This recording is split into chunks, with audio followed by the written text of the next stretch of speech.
अंधेरे से भरा एक समय जब देवता हार चुके थे, असुरों ने स्वर्ग पर कब्जा कर लिया था और त्रिलोक की संतुलन डगमगा रहा था। सारी दिशाएं कांप रही थीं।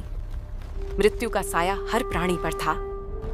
देवताओं के पास शक्ति नहीं, असुरों के पास विवेक नहीं और ब्रह्मांड के पास समय नहीं बचा था। तभी सामने आया एक उपाय, एक असंभव उपाय, समुद्र मंथन। खुद समुद्र के भीतर छुपे अमृतत्व के रत्न निकालने का महाप्रयास। देव और असुर साथ खड़े हुए, एक ही रस्सी पकड़े, एक ही लक्ष्य पर नजरें गड़ाए। लेकिन इस मंथन के बीच छुपा था विनाश, एक ऐसा जहर जिसका नाम था हलाहल। जहर इतना घातक कि एक बूंद भी पूरी सृष्टि को राख बना देती। यदि यह जहर बाहर निकला तो ना देव बचते, ना असुर, ना मनुष्य, ना ब्रह्मांड।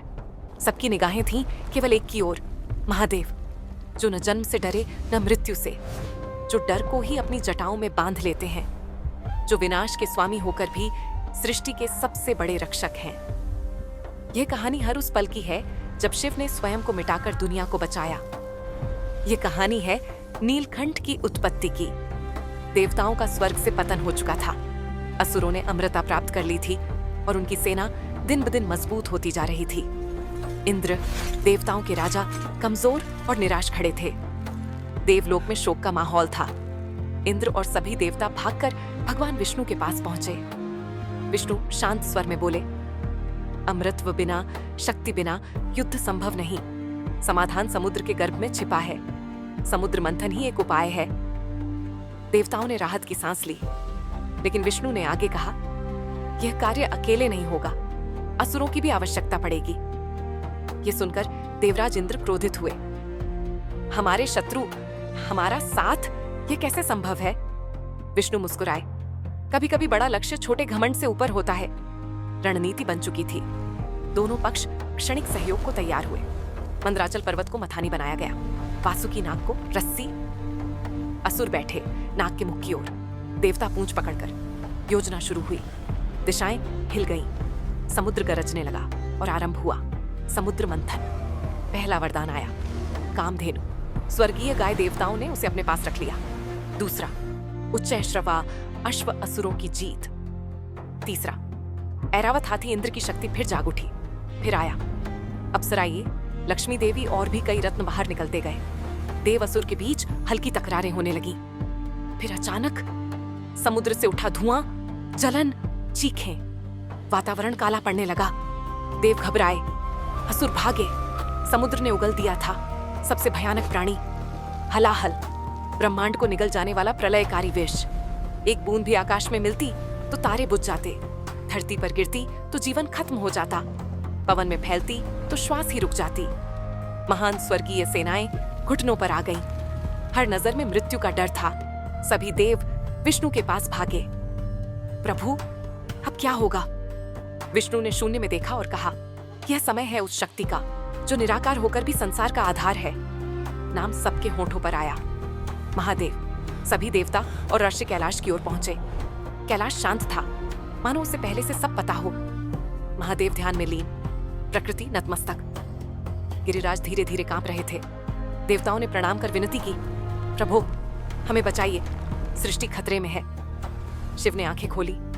उनकी दृष्टि पूर्ण शांति, करुणा और अपार शक्ति की थी। हलाहिल। बस एक शब्द बोले और सब समझ गए कि शिव जानकर आए हैं। पार्वती देवी ने पूछा, स्वामी, क्या यह विश्व सृष्टि का अंत है? शिव मुस्कुराए, रक्षा ही मेरा धर्म है। जब तक मैं हूं, सृष्टि सुरक्षित है। देवताओं की सांस रुकी हुई थी। शिव आगे बढ़े। उन्होंने विष को अपनी हथेलियों में समेटा। एक क्षण के लिए समय रुक गया। हालाहल की ज्वाला उनसे टकराई। विष ने जलाना शुरू किया। कैलाश का बर्फ पिघलने लगा। धरती डोल उठी। पार्वती ने रोका, नहीं, यह विष तुम्हें नष्ट कर देगा। शिव शांत स्वर में बोले, जब प्रलय रोकने का समय हो, दर्द मायने नहीं रखता। शिव ने विष को पी लिया। ब्रह्मांड ने राहत की एक सांस ली, लेकिन खतरा अभी खत्म नहीं था। विष उनके भीतर फैलने लगा। देव चिल्लाए, प्रभु इसे बाहर निकालिए। किंतु शिव निश्चल खड़े रहे। उनकी कंठ में विष रुक गया। विष्णु ने आदेश दिया, किसी भी स्थिति में इसे नीचे न जाने देना, अन्यथा सब खत्म। पार्वती ने अपनी करुणा से शिव का कंठ पकड़ लिया। उनका दैवीय आलिंगन ट्विस्ट को वहीं रोक देता है और शिव का कंठ नीला पड़ने लगा। आकाश में घोषणा हुई, युगों तक इन्हें नीलकंठ के नाम से जाना जाएगा। शिव ने ब्रह्मांड को बचा लिया था, लेकिन उनका शरीर तपने लगा। देवताओं ने आर्तनाद भरे स्वर में भजन गाए। ऋषियों ने हिमालय को शीतल स्पर्श से भर दिया। नाग, गण, भूत, प्रेत सबने एक साथ ध्यान लगाया। शिव धीरे धीरे शांत होने लगे। विश्व उनकी तपस्या में बंद होकर सृष्टि का नया रक्षक बन गया। समुद्र मंथन फिर आरंभ हुआ। देव और असुर पुनः मथे। अंततः दिव्य अमृत कलश के रूप में प्रकट हुआ। देव प्रसन्न हुए, असुर गर्व से चिल्लाए। अमृता उनके सामने थी, परंतु विष्णु ने मोहिनी रूप लेकर असुरों को भ्रमित किया और देवताओं को अमृत प्राप्त हुआ। सब खुश थे, सब विजयी थे, पर सच्चा विजेता वह था जिसने अपनी पीड़ा छुपाकर सृष्टि बचा ली। कैलाश की एकांत शांति में शिव पार्वती के साथ मौन बैठे थे। नीलकंठ का तेज दमक रहा था। देवताओं ने नतमस्तक होकर प्रणाम किया। इंद्र बोले, हे महादेव, आपके बिना यह जग शून्य था। शिव ने बस एक वाक्य कहा, रक्षा ही मेरा स्वभाव है। उनकी आंखों में न कोई अभिमान, न कोई प्रतिफल की इच्छा। यही शिव हैं, विनाशक होकर भी सबसे बड़े पालनहार।